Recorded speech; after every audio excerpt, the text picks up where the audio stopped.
My mother-in-law demanded $150,000 to join their elite family. I smiled and said, I'll pay now. But when I pulled out a folder, her hands started shaking. My name is Madison Taylor. 1 month after my fairy tale wedding, my mother-in-law blindsided me with a contract. She called it a family tradition, but it was nothing more than a demand. Pay $150,000 to secure my place in the Richmond dynasty. What she didn't know was that I already held the key to unraveling her empire. The Richmonds were royalty in Boston's elite circles, the epitome of old money and power. Their name opened doors, and their influence silenced whispers. I, on the other hand, came from a modest background, a middle-class upbringing, and a career I built as a financial analyst. When I met Nathan Richmond, I believed love could bridge the gap between our worlds. I couldn't have been more naive. Elena Richmond, my mother-in-law, ran the family like a CEO commanding an empire. She micromanaged every detail of our wedding, insisting it reflect the Richmond legacy. We have standards, Madison, she'd say, dismissing my offers to help with a wave of her manicured hand.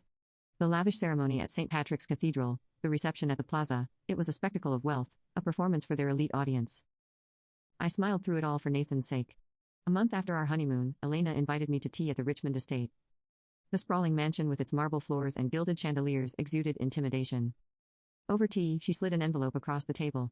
Madison, darling, she began with her signature coolness. This is a family tradition every Richmond bride fulfills. Inside was a contract demanding $150,000 as a family entry fee. My stomach churned as I read the bolded terms. This can't be serious, I said, my voice barely above a whisper. Her smile was razor sharp. Think of it as an investment in your future with us. Nathan doesn't need to know. This is between us women. You have 1 week to decide. What Elena didn't realize was that I wasn't just any bride. Months earlier, while analyzing offshore accounts for a client, I stumbled across something peculiar. Suspicious transactions linked to Richmond Global Holdings. As I dug deeper, the picture became clearer and darker. The Richmond fortune wasn't just old money, it was dirty money. That night, Nathan found me in our home office, drowning in spreadsheets and notes. Everything okay? He asked, his hands resting gently on my shoulders. I wanted to tell him everything, to unload the weight of the secrets I carried, but Elena's words echoed in my mind. Instead, I forced a smile. Just work, I lied. The next morning, Elena sent a text. Time to prove yourself, Madison. The clock is ticking. She had no idea the game was already changing. I spent the next days unraveling the Richmond family's web of lies. The $150,000 entry fee wasn't just extortion. It was a piece of a larger puzzle. Every bride before me had paid without question, the money funneled into offshore accounts, disappearing without a trace. But one case stood out. 3 years ago, Nathan's cousin married into the family. She refused to pay. 2 months later, she died in a tragic accident. My hands trembled as I closed my laptop. This wasn't just about money, it was about survival. I had a choice, pay the price and become Elena's puppet, or expose the Richmonds for the frauds they truly were. One thing was certain, this battle was far from over. With incriminating spreadsheets and transaction histories, the Richmond family's financial empire wasn't just built on old money. It thrived on deception. The so-called entry fees were only the surface of a decades-long money laundering operation. Elena had been running through their charitable foundations. Madison, Nathan's voice startled me. My heart leaped as I quickly minimized the screens. He stood in the doorway holding takeout from our favorite Italian place, his face full of concern. I thought you could use dinner since you're working late again, he said, setting the bag on my desk. My heart ached at his thoughtfulness. Nathan had no idea his mother was extorting me, or that the Richmond fortune was built on fraud. How much did he actually know? Have dinner with me, he asked, his voice warm. I nodded, masking my turmoil with a smile. Over pasta, Nathan mentioned something that made my blood run cold. Mom's planning a big family gathering this weekend. She said she has a special announcement to make. The timing was no coincidence. Elena planned to reveal my commitment to the family or my rejection if I refused to pay. I excused myself to the bathroom, fighting a wave of nausea. When I returned, my phone buzzed with a text from an unknown number. Ask Jessica Miller about her entry fee if you can find her. My hands shook. Jessica Miller was Nathan's former fiancée, the woman who had mysteriously disappeared 5 years ago. That night, I waited until Nathan was asleep and began searching for answers. Jessica's trail was cold, but her sister Rachel still lived in Boston. I found her working at a small bookstore downtown. The next morning, I walked into the shop, my pulse racing. Rachel looked up from the counter, her expression hardening, when I introduced myself. Get out, she whispered sharply. If they find out I talked to you, please, I begged. I need to know what happened to Jessica. Rachel's eyes darted around nervously before she led me to a back room. She found something, Rachel said, her voice trembling. Something in their finances. She refused to pay the fee and threatened to expose them. Then she vanished. The police ruled it a suicide, but they never found her body. My mouth went dry. Did she leave any evidence? Rachel hesitated, then reached into her bag. She mailed me this the day before she disappeared. I've been too afraid to open it. Inside the envelope was a USB drive and a handwritten letter. Jessica had documented everything: the money laundering, the blackmail, and even darker secrets about vanished employees and suspicious deaths. Back at my office, I uploaded the files to a secure cloud drive.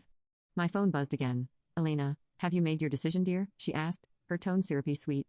"The family gathering tomorrow would be the perfect time to announce your commitment to our traditions."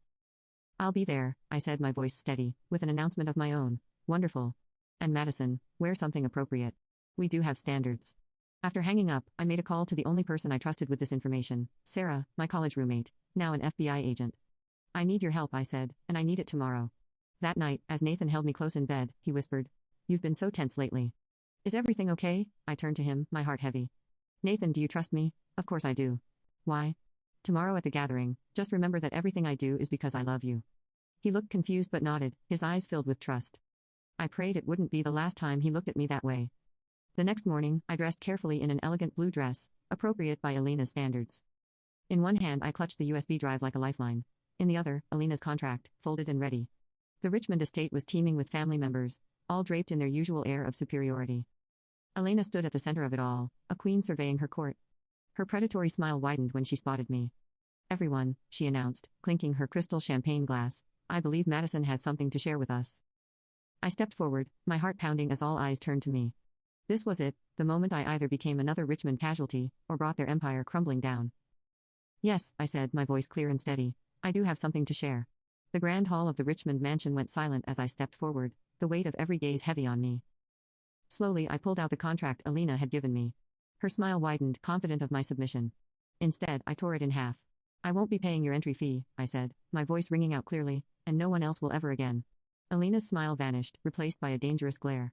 "How dare you embarrass us like this?" "Embarrass you?" I cut her off, pulling out my phone and raising my voice. "Like you embarrassed Jessica Miller?" The name hit like a bomb. Gasps rippled through the room. Elena's carefully cultivated mask of control faltered. Nathan turned to me, his face pale with confusion. "Jessica, what does my ex-fiancé have to do with this?" "Everything," I said, steadying myself despite my racing heart. "Your mother demanded the same $150,000 entry fee from her. But when Jessica refused and threatened to expose the family's illegal activities, she disappeared." "That's enough," Elena snapped, her voice sharp with panic. But I wasn't done. I held up a USB drive for all to see. "Jessica was smarter than you thought, Elena. She left behind evidence. It's all here: your money laundering through the family charities, the blackmail of Richmond brides, the offshore accounts. Even the truth about what happened to cousin Marie after she refused to pay." Nathan turned to his mother, his voice shaking. "Mom, is this true? What is she talking about?" Before Elena could answer, the doorbell rang. The butler hesitated, glancing at her for approval, but she was too stunned to respond. He opened the door to reveal Sarah, my FBI agent friend, flanked by a team of federal agents. "Elena Richmond," Sarah announced, holding up her badge. "We have a warrant to search the premises and seize all financial records." Chaos erupted. Elena lunged for her phone, but I held it up with a triumphant smile. "Looking for this? I've already forwarded your deleted texts about Jessica to the FBI." "You conniving little snake," she hissed, her composure shattering. "I knew you weren't good enough for this family." "No, Elena," I said, my voice strong and unwavering. "Your family wasn't good enough for your victims." As agents began combing through the mansion, Nathan pulled me aside, his face a mixture of pain and betrayal. "Why didn't you tell me?" I looked at him, my heart breaking. "Would you have believed me? She's your mother."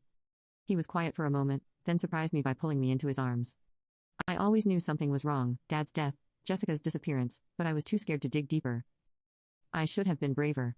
Over the next hour, the FBI uncovered even more than I had expected: hidden accounts, forged documents, and in Elena's private safe, Jessica's original evidence against the Richmonds. The so-called entry fees had been funding illegal operations for 3 generations. Elena was led out in handcuffs, her head held high despite the disgrace. "Everything I did was for this family," she declared to the room, "to maintain our position, our power." Nathan's voice cut through the tension like a blade.